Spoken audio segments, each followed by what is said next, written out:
জুলাইয়ের বিরুদ্ধে যারা অবস্থান নিয়েছে, আমরা যে বাংলাদেশকে যারা সংস্কার বঞ্চিত করার ষড়যন্ত্র করেছে,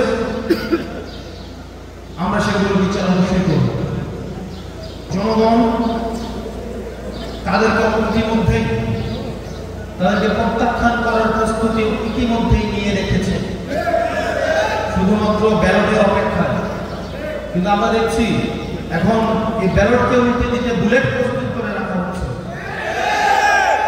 যারা ব্যালটের প্রস্তুতি না নিয়ে বুলেটের প্রস্তুতি নিচ্ছেন, মনে রাখবেন বাংলাদেশের জনগণ এমনি শান্ত, ভদ্র, বিনয়ী, অতিথিপরায়ণ, কিন্তু যখন জেগে ওঠে তখন তাকে কেউ আটকে রাখতে পারে না। আপনারা বুলেট নিয়ে প্রস্তুত থাকুন, জনগণ আপনাকে ব্যালটের মাধ্যমে প্রত্যাখ্যান করার জন্য প্রস্তুত হয়েছে।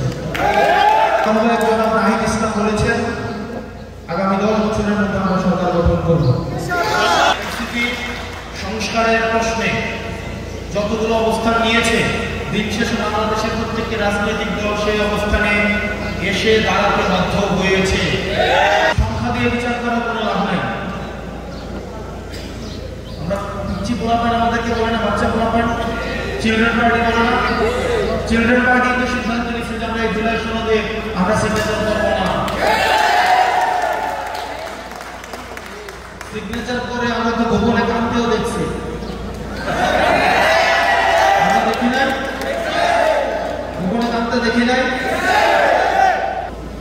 আমরা পোলাপান মানুষ, কিন্তু কি হয়েছে? আমরা যেই কথাটা বলছি দিন শেষে তো ওইখানে আসছেন যেসব মুরব্বীরা আমাদেরকে বলে হচ্ছে চিলড্রেন পার্টি, চিলড্রেন না, এটা ভাবার দরকার নাই। আমাদের অভিজ্ঞতা, আপনাদের হয়তো অনেক অভিজ্ঞতা রয়েছে, লড়াই রয়েছে। আমি অভিজ্ঞতা লড়াইয়ের প্রতি আমার সংবেদনশীল। আপনারা রাস্তাটা চিনেন, সেটার প্রতি আমরা মর্যাদা দিই, কিন্তু আমরা জানি কিভাবে জুড়ে দৌড়াইতে হয়।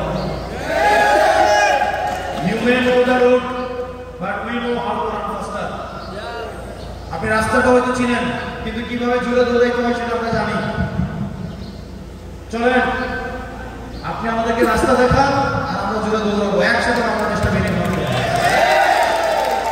কোনো চাঁদাবাজ, কোনো মাফিয়া যারা সংস্কারের বিপক্ষে অবস্থান নিয়েছে, জুলাইয়ের বিপক্ষে অবস্থান নিয়েছে, আমরা তাদের সাথে কোনো জোট করবো না।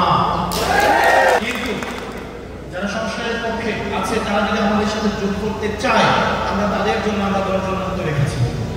যতই চেষ্টা করুক, আওয়ামী লীগ আর কেউ হইতে পারবে না। আমরা আওয়ামী লীগ হইতে দিব না। আপনারা যতই চেষ্টা করেন না কেন,